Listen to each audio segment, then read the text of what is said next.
This is the Wrestling Conscious channel, trying to suplex some common sense and give some really good insights in this modern day wrestling era. What the F is going on with Raw? Raw is going down on a spiral. There's only one thing what's saving Raw, which is piquing my interest, and I'll talk about it soon. One thing. Now, I know it's coming to the end of the year and they need to wrap up things, but this should be the jump start towards WrestleMania. From Survivor Series to now, things should be cooking. I've been patient for the last 6 months, since April, or 7 months, to make things to cook, and things are cold. Okay, so let's start with the review. And it starts with Seth Rollins. And he walks in. You know when they do those shots when they walk in but not looking at the camera. They're just walking. I'm walking towards my locker room. I don't know where I'm walking, but I'm walking somewhere. And I look very mysterious. But I'm not mysterious because you know I'm going to be talking or being in another backstage segment or something. But Seth Rollins with his glasses and what he was wearing, it reminds me of the hurricane. There's a hurricane coming through. A modern day hairy hurricane, Seth Rollins. And then you see New Day in the building and you can see people are not liking them, shunning them because of what they did to Big E last week. And then you get the opening package. The thing that sets the tone for Raw. It's Finn Balor. I forgot his theme tune for a second, but his Finn comes with the Judgment Day. And when he comes with the Judgment Day, with his own music, I might add, he comes to Gunther. I forgot even Gunther, even to be fair, opened it. I just really realised in my notes that Gunther opened it, because Gunther has been a poor, ineffective, and not a really good champion. I don't even rate him anymore. Anyway, so Gunther says to Finn, he does not deserve the title shot. He doesn't deserve it. Blah, blah, blah, blah, blah. Wah, wah, wah. And then Damien Priest comes in. And then he comes and beats up the Judgment Day. And then he gets beat up by Gunther. And then it's a long, extended mess. I was like, when is it going to end, bro?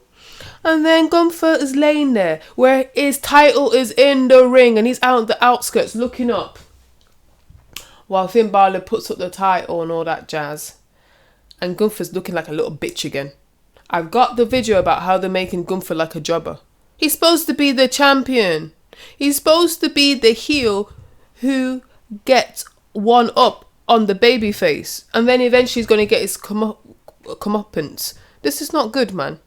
Anyway, at the backstage, Judgment Day is there. And Finn Balor and Damien Priest, Adam Pearce is saying, oh, blah, blah, blah, blah, blah, wine. Basically, it's going to make it a triple threat match. And I was like, bro. I was actually looking forward to the Finn Balor and Gunther match. I thought it was going to be a really, really good match. Finn can get back to his world championship bag. But why put Damien Priest in there? Seriously, I'm not against him, but he didn't need it. He didn't need it, to be honest. It's already had like 10 million championship matches. Damien Priest, so why does it need to be in there?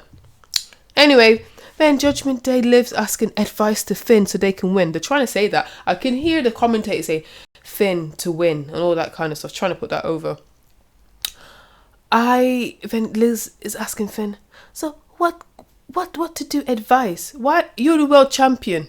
He's just a tag team champion. He won the world universal champion 8 years ago. Why are you asking him? If you're supposed to be the best, why are you asking advice?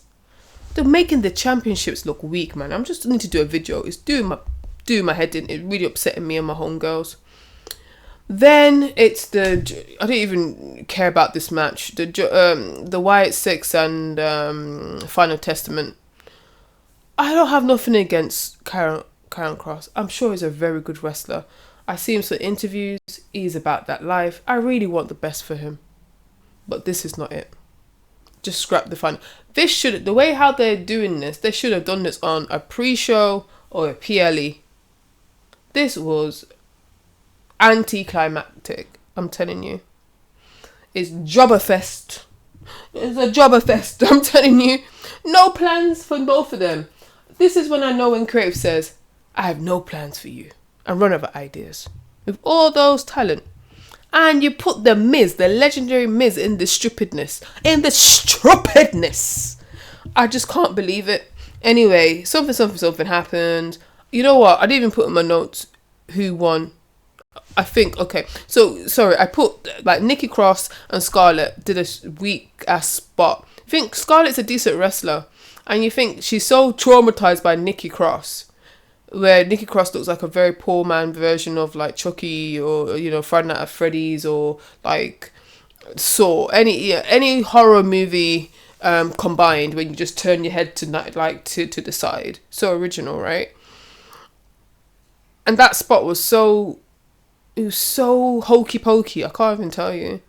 And then there's Paul Elridge with the powder comes back, and everyone's like and the commentator's trying to put over Paul Elridge, and I'm just like, I don't care. After all those vignettes, after Bo Dallas getting a paycheck for years, after he could have slightly exploited Bray Wyatt's death, he could have a job for life, Bo Dallas at WWE, because of his brother, and and because of his lineage as well. And you just made him look like poo. I'm just not. There's so potential. When Bo Dallas did that first promo or vignette, I was so excited. I thought, man, tops potential main eventer. Or why not just make him just the main event? Make him the main star and just scrap everyone else. Because it's not working. It's not translating. I need to do a video on the Wyatt Six is not translating. It's not translating. You cannot be like the Undertaker. It doesn't translate to his hocus pocus. Does not translate well to the ring, and they need to fix it. Anyway, then there's an interview with CM Punk, and then they talk about the favor. Doesn't want to talk about the favor. CM Punk talks about the realities of Seth Rollins, ask him to train for free, and Seth Rollins was there. CM Punk was there not to get Seth fired, and he's got arrogance and entitlement, blah blah blah blah blah. And when CM Punk was away, Seth Rollins filled up the vacuum, blah blah blah blah blah. Don't think that segment was needed, to be honest. Moving on, Dakota Kai and Liv Morgan did a mid-match. I didn't understand why they put this match in. They could have just put another IC women's intercontinental match. It was just silly. Now, if the championship, if Cody Rhodes is the North Star, if his championship is the North Star of the industry, why is Liv Morgan's championship is the women equivalent of the industry, the North Star, the thing that we need to always head toward, the big bucks? She should be the top woman. And for being a champion. Now, people have a go at Nia Jax. So I don't care. All right, forget her mamby-pamby chair shot, right? Forget her little chair shot at Survivor Series. But Nia Jax still puts on decent matches at a high level. For her size and what she can do, she's consistent. She does good matches and she's not hurting people. So, and for you guys, because you men out there, because you want to have sex with Liv Morgan, let's be honest, because you find her attractive, you're giving her a pass with her really bad level of ring skill and character work. It's unfortunate that the currency usually for women in women wrestling is how they look. A blonde, I don't know if she's blue-eyed, just pretend she is. A blonde, blue-eyed girl is very marketable in these European standard streets of beauty. And you let her get away with literally murder. Let me tell you that. For doing mid stuff. I didn't even know Dakota Kai even had an entrance. And it was, who is doing their music? Get rid of the music. The music is so bad. The music is so bad. I've got a YouTube video about how to make people a star. And just make sure your entrance is decent. I don't know. I think she was so... Dakota Kai was so excited to be in a solo, doing something solo. She even forgot how to do her entrance. You know what I mean? It was just a bit like, oh, I'm doing a single thing now. I might win the IC championship. I don't know. Now, you know Raw, you can't have a women's match without any interference. God forbid if you can win clean. God forbid. So the Pure Fusion Collective comes in. Io Sky comes in. Kairi Sane comes in. So I know there's only 2 hours, but sometimes Raw feels like 3 hours. Sometimes I feel like I can't even tell the difference between the time of the 2 hours between the 3 hours sometimes. But to give these women a decent chance, you can't just put 10 million people in five minutes. You're not. I know you're trying to give them airtime, but it's about quality, not quantity. So that is just such a thumbs down for me.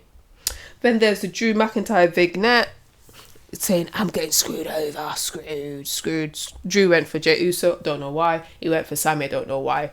Helping Roman Reigns, I don't know. It's some convoluted stupidness. It's just stupidness. But I like Drew. I'm giving him a pass because he's done good work this year, had one of the best feuds this year. Then Cody Rhodes, forget about brand splits. No one cares about brand splits anymore. But anyway, Cody Rhodes is on Raw, on the John Cena schedule. Comes out of Adam Pearce's office, and then he sees the New Day. The New Day comes in. You know there's history between Cody Rhodes and Xavier Woods because they both grew up in Atlanta, was in high school together. And then Cody, the ambassador, the spokesperson for WWE, says they should be ashamed of themselves. Cody should be ashamed of his championship run, to be honest. The story. These stories need new chapters, new pages, I'll tell you that. Anyway, Seth Rollins gives CM Punk props in his promo. He goes, oh, we were friends, wine. Seth Rollins says he did the thing what Punk can never do. It's main event mania twice. And then Sami Zayn comes in and does his apology tour. And then Seth is like, I'm not gonna, blah, blah, blah, mamby-pamby. And then Sami Zayn says to Seth Rollins, are we good? I was like, first he wants to make love to Jey Uso the other day. Don't talk about Jey Uso that way, so much for Jey. And now he wants to make love to Seth Rollins. I don't know where Sami Zayn's character is going, man. I really don't. It's a good talent, but this character is just poo. Then Sami Zayn said he's spoken to Adam Pearce, Drew McIntyre, and Sami Zayn's going to be for the Saturday main event. Drew McIntyre built Sami Zayn, blah, blah, blah, blah, blah. I think Sami Zayn is the new Dolph Ziggler. You know, he could be main event, just bring him out. You know you're gonna have a good match. And you know the crowd's gonna get behind him. He's the new Dolph Ziggler. I don't think he's going to get a world title shot, to be honest. It's a shame. He could be a decent champion. A good, decent babyface, but... And we move. So we come to the IC Women's Tournament. There's Selena Vega, Lyra Valkyria, and Ivy now. And it was interesting because I don't know who could have won. Anyone could have won. I was thinking, maybe Selena Vega should have won because the LWO and Rey Mysterio, but she didn't. It was Lyra Valkyria, but Lyra was really forcing the crowd to be with her, like, hey, cheer me, showboating. And I don't mind it sometimes, but when it's forced, you're not over yet, Lyra, and it's just a shame because you was paired with those dancing people. Was it Katana Chance and something, the dancing party girls? So that kind of lost a bit of stock for you, where you should have just maintained and not diluted your gimmick. But then again, you're not the booker, but whatever. Let's see if Lyra wins. It'd be a nice, interesting for her to win because I do think she's decent. So let's see. Then backstage is Rhea and Damien, the Terror Twins, getting ready for the match. Then Kofi and Xavier is backstage. Xavier with the creativity with the camera, and Kofi's getting lots of boos. They go to the stage to try to talk, but when you do a good segment, what New Day's done last week, when long-term storytelling, where people would say 10 years in the making, when you do something like that, that is organic. The audience feels the boo. It's not contrived. They really feel how they treated Big E dirty. They've been on an emotional roller coaster. They took time to invest in the story. I was a bit critical about how they was prolonging the non-breakup between Xavier Woods and Kofi Kingston, but I think because of the Odyssey Jones thing, they had to go for a new direction or prolong it. So I'll give it a little bit of grace, but they should have hurried up, to be honest. They should have wrapped it up by SummerSlam with like a few pay-per-views delayed. Anyway, they couldn't even speak when they got into the ring because people were so upset with Kofi and with Xavier.